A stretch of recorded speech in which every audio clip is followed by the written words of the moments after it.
আসসালামু আলাইকুম প্রিয় শিক্ষার্থী, আজকে আমরা শিখব Bangla typing with Bijoy keyboard. আমরা জানি যে বাংলা লেখালেখির জন্য দুটি সফটওয়্যার বিশেষ পরিচিত, তার মধ্যে একটি হচ্ছে অভ্র আর একটি হচ্ছে বিজয়। তো অভ্র সাধারণত আমরা ইংরেজি অক্ষরগুলো চাপার মাধ্যমে বাংলায় কনভার্ট করে সেটি বাংলা লিখি, সরাসরি ইংরেজি টাইপ করলেই সেটি বাংলার রূপ হয়। যেমন AMAR, এটি লিখলে আমাদের কিবোর্ড কনভার্ট করে সেটিকে বাংলা আমার লিখে দেয়। আর বিজয় কিবোর্ডের ক্ষেত্রে একটা বিশেষ গুণ হলো যে আমাদের কিবোর্ডের বিশেষ একটা লেআউট আছে, অর্থাৎ প্রত্যেকটা কির মধ্যে, প্রত্যেকটা অক্ষরের মধ্যে আলাদা আলাদা দুটি করে বাংলা অক্ষর সংযুক্ত আছে। এবং আমরা যদি আমাদের কিবোর্ডের দিকে তাকাই তাহলে আমরা দেখতে পাবো যে আমাদের কিবোর্ডের মাঝখানে যে বাটন আছে, যেমন এইচ বাটনে আছে ব এবং ভ এই দুটি অক্ষর, তারপর যে বাটনে আছে ক এবং খ। সুতরাং এই কিবোর্ডটা মুখস্থ রাখা কিংবা মনে রাখাটাও অত্যন্ত গুরুত্বপূর্ণ একটি কাজ, কারণ এখনো পর্যন্ত সরকারি অফিস আদালতে বেশিরভাগ ক্ষেত্রে বিজয় ব্যবহার করা হয় এবং বিজয়ের তুলনায় অভ্র এখন যেহেতু সহজতম মাধ্যম হয়ে এসেছে, সেক্ষেত্রে এখন দেখা যাচ্ছে যে বিজয় আস্তে আস্তে এটার গুরুত্ব কমে যাচ্ছে ঠিকই, কিন্তু পূর্বের যে অফিসার কিংবা পূর্বের যারা কম্পিউটার কাজ শিখেছিল তারা কিন্তু বিজয়ের দিকেই অভ্যস্ত বেশি। সুতরাং আমাদের প্রয়োজন এটি যে আমরা বিজয় কিবোর্ডও শিখব এবং অভ্র কিবোর্ডও শিখব। তাহলে আমাদের অভ্র কিবোর্ড আমরা যেভাবে ইনস্টল করেছিলাম, যে একটা ইনস্টলিং ফাইল, অভ্র কিবোর্ডের ফাইল আমরা ডাউনলোড করব এবং সেটা রাইট বাটন প্রেস করে ওপেন করব, তারপর নেক্সট নেক্সট দিয়ে ইনস্টল করব। ঠিক একইভাবে আমাদের বিজয় কিবোর্ডটির ফাইলও আমরা এভাবে ডাউনলোড করব, অথবা এটি যেহেতু প্রিমিয়াম সফটওয়্যার এটিকে কিনে ব্যবহার করতে হয়, অথবা আপনার পরিচিত কারো কালেকশনে যদি থাকে সেক্ষেত্রে আপনি তার কাছ থেকে প্রোডাক্টটি বা সফটওয়্যারটি নিয়ে ব্যবহার করতে পারেন। তো আমরা আমার আমার এখানে অলরেডি আমার এই ফাইলটি আছে, অর্থাৎ বিজয় 52 2016 সালের যে ভার্সন, এটির প্রিমিয়াম কোড আছে আমার কাছে, এবং 11 সালের যে ভার্সন সেটারও কোড আছে। তো একই সাথে আমার এখানে ইনস্টল করা আছে বিজয় 52 2016 সালের ভার্সন।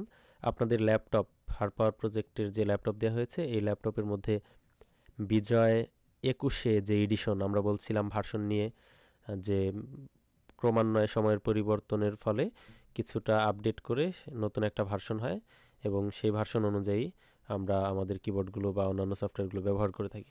তাহলে আমরা বিজয় কিবোর্ড ইনস্টল করার পর আমরা যদি আমাদের স্টার্ট মেনুতে ক্লিক করি, আমার এটি উইন্ডোজ 10, সো আপনার উইন্ডোজ 11-এ মাঝখানে থাকতে পারে স্টার্ট বাটন, অথবা আমরা কিবোর্ড থেকে স্টার্ট বাটনে ক্লিক করলেই, অর্থাৎ এই আইকন যুক্ত বাটনে ক্লিক করলে এরকম আসবে অপশন। এখান থেকে আমরা খুঁজে বের করব যে বিজয় কিবোর্ড লেখা আছে কোথায়। সো দেখেন আমার এখানে লেখা আছে বিজয়। সো আপনার ওখানে যদি পাওয়া না যায় তখন অল অ্যাপস নামে একটা অপশন থাকবে, সেখানে ক্লিক করলেই পেয়ে যাবেন। সো অথবা আপনি এখানে, অর্থাৎ স্টার্ট বাটনে ক্লিক করার পর BI যে লিখবেন তখন চলে আসবে, অর্থাৎ আমার এখানে চলে এসেছে। আমি এটাকে ওপেন করব, ক্লিক করে ওপেন করলাম। সো ওপেন করার পর এরকম একটা উইন্ডো আসবে। আসার পর এরকম একটা পপ আপ উইন্ডো আমাদের সামনে হাজির হবে। সো এটা উপরের দিকে আছে। এখন দেখেন বিজয় কিবোর্ডে দুইভাবে লেখা যায়, অর্থাৎ আমরা যেভাবে ইংরেজি টাইপ করছি, অর্থাৎ এখান থেকে আমরা যখন ইংরেজি সিলেক্ট করে লিখব তখন আমাদের ইংরেজি লেখাটা উঠবে। আমরা যদি মাইক্রোসফট ওয়ার্ড ওপেন করে নিই, ওয়ার্ড ওপেন করে নিচ্ছি, ব্ল্যাঙ্ক ডকুমেন্ট নিচ্ছি, ওকে, এবং এটাকে এটা খুব সম্ভবত ইনঅ্যাক্টিভ হয়ে গেছে কিনা, যে এটি ইনঅ্যাক্টিভ হয়ে গেছে আমার এই প্রোডাক্টটি, তাহলে এটি ক্লোজ করে দিয়ে আমরা নোটপ্যাড নিয়ে নিচ্ছি। ওকে, এটি হচ্ছে আমাদের নোটপ্যাড, আমরা মাঝখানে নেই একটু। সো এখন যদি আমি লিখি, ধরেন ইংরেজিতে লিখছি আমার, AMAR, তার মানে আমরা ইংরেজি টাইপ করছি এখানে, এখন ইংলিশ আছে এখানে উপরে দেখেন, এখানে ইংলিশ সিলেক্ট করা আছে। সো আমরা যদি এখন লিখি মাই নেম ইজ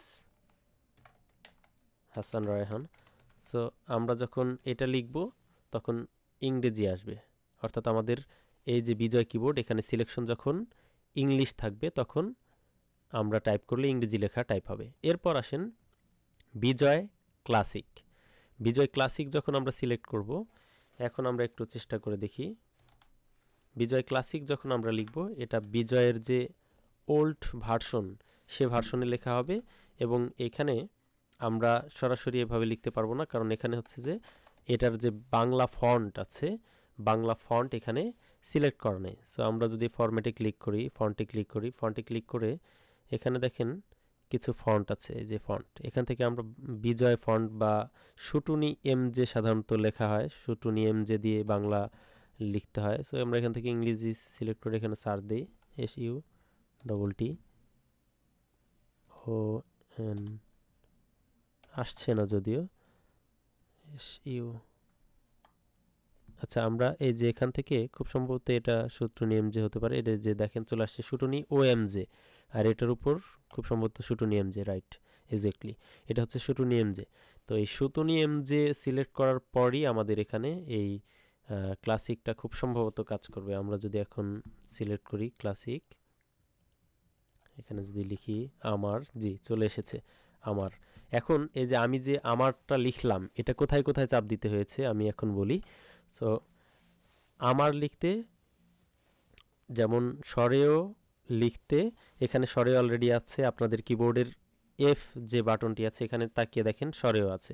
এখন আমরা যদি স্বরেও লিখি, এরপর আমার আকার দিব, এখান থেকে আমরা এই যে আমাদের F বাটন, এটা চাপলেই আকার হয়ে যাবে। অথবা আমরা যদি একটা হসন্ত দেই, জি বাটনটা চাপার পর, তখন শিফট চেপে ধরে দেই, সরি না, এখান থেকে জাস্ট অ, তারপর না, অর্থাৎ আমাদের এই যে হসন্ত আছে, হসন্ত চাপ দেওয়ার পর আমরা যদি F বাটন চাপি তাহলে এটা আমাদের সরেয়া হয়ে যাবে। আবার শিফট চেপে ধরে যদি F বাটন চাপি তাহলে শুধু সরে উঠবে। এরপর H বাটনে যদি আমরা চাপ দিই, দেখেন ব আছে এবং ভ আছে। সো এই ক্ষেত্রে আমরা যখন H বাটনে চাপবো তখন নিচের অক্ষরটা উঠবে, আবার যখন শিফট চেপে ধরে H বাটন চাপবো তখন ভ অক্ষরটা উঠবে। এরপর আমরা যদি এটাকে ক্যাপস লক যে বাটনটা আছে কিবোর্ডে, এটা যদি অন অফ করে দিই, অন করে দিলে তখন আমরা যদি, আচ্ছা এটার বিশেষ কোনো প্রভাব পড়ছে না এখানে, যদিও আপনাদের কিবোর্ডে পড়তে পারে, মানে ক্যাপস লক অন করা থাকলে অনেক সময় উপরের অক্ষরটা টাইপ হবে, আবার ক্যাপস লক অফ করা থাকলে তখন নিচেরটা টাইপ হবে, এরকম হয়। তো আমরা ক্যাপস লকটা অফ করে রাখবো সবসময়। অফ করে রাখার পর আমরা টাইপ করব। যেমন যে বাটনে প্রেস করলে ক লেখা উঠছে সাধারণত, আমরা যদি শিফট বাটন চেপে ধরে যে বাটনে ক্লিক করি তাহলে খ উঠবে। তার আগে আমাদের অবশ্যই এই যে বিজয় ক্লাসিক এটা সিলেক্ট করতে হবে, তাহলেই লেখাটা আমাদের এরকম আসবে। এবং একই সাথে আমাদের ফন্ট সিলেক্ট করতে হবে, কি বলেন তো, শুতুনি এমজে। তো এখন দেখেন এটা হচ্ছে বিজয় ফন্ট, সিলেক্ট করার পরে আমরা বিজয় ক্লাসিক সিলেক্ট করে লিখতে পারবো। একই রকমভাবে আমরা মাইক্রোসফট ওয়ার্ডেও যখন বিজয় ফন্ট সিলেক্ট থাকবে সেক্ষেত্রে আমরা বিজয় ক্লাসিক ব্যবহার করতে পারবো।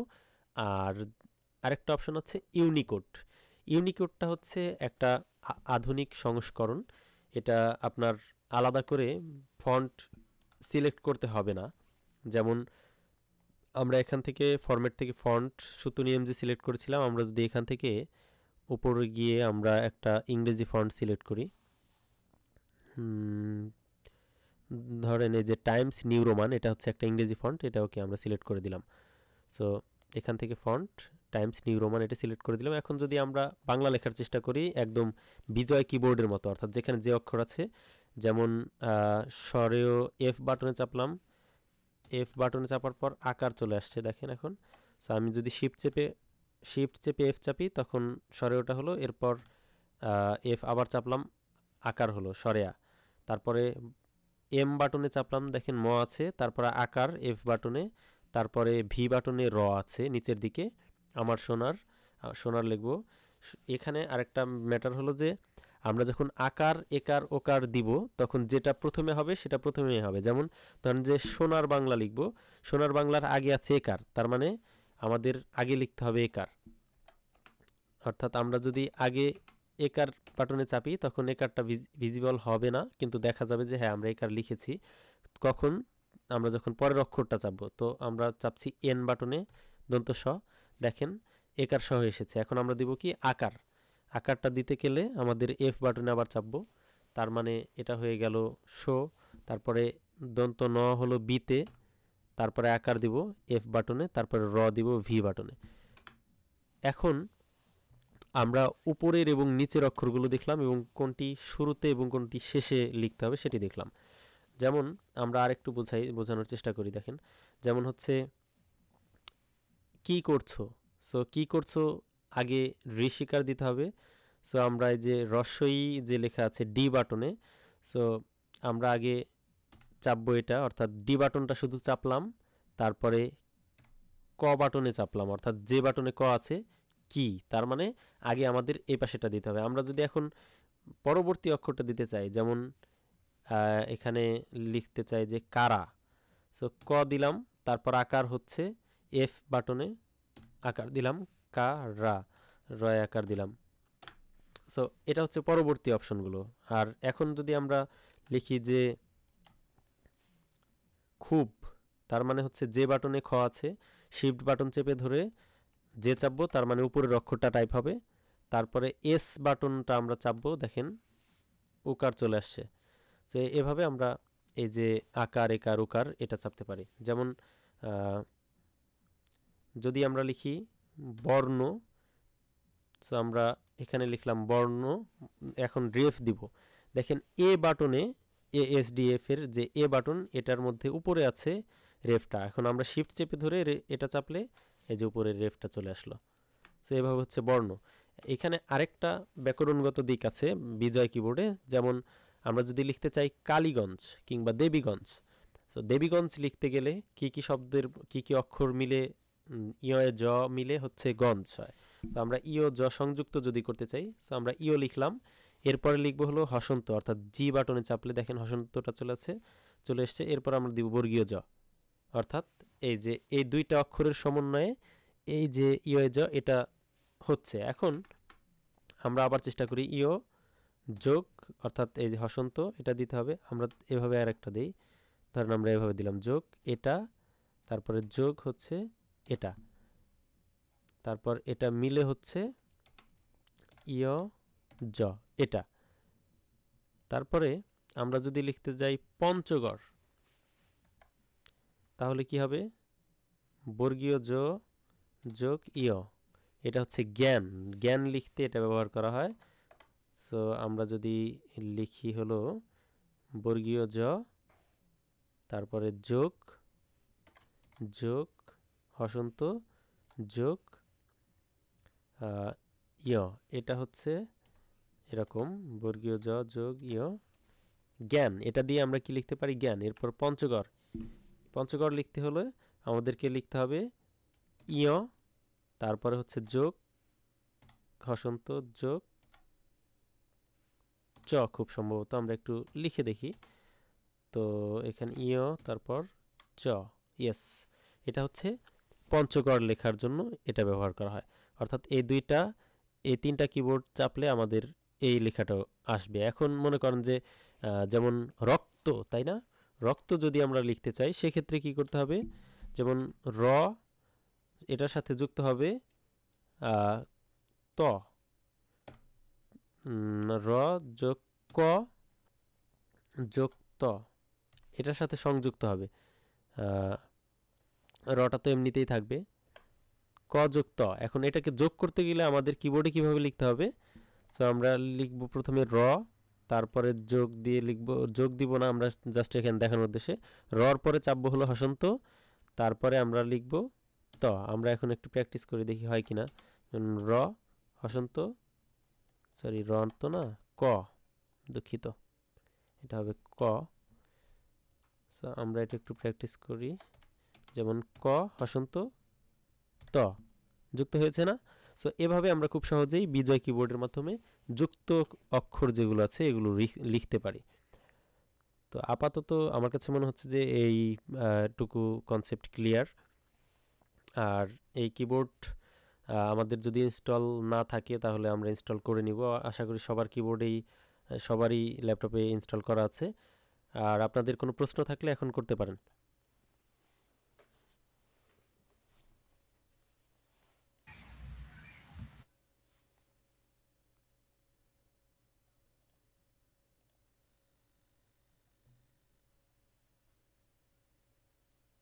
হ্যালো, কথা বলেন দ্রুত। স্যার আদাব। ক্লাস সংক্রান্ত প্রশ্ন থাকলে দ্রুত করেন। স্যার এটা কি আমরা অভ্র কিবোর্ডে করব না কোনটাতে করব? যে দেখাইলেন আমি তো দেখতে পারিনি শুরু থেকে। এটা হচ্ছে বিজয়ে করিয়েছে স্যার। যারা দেখতে পেয়েছেন শুরু থেকে শেষ পর্যন্ত ক্লাস করলেন তাদের কোনো প্রশ্ন থাকলে করেন। স্যার আপাতত প্রশ্ন নেই। Thank you so much. তাহলে ভিডিওটা ক্লোজ করলাম।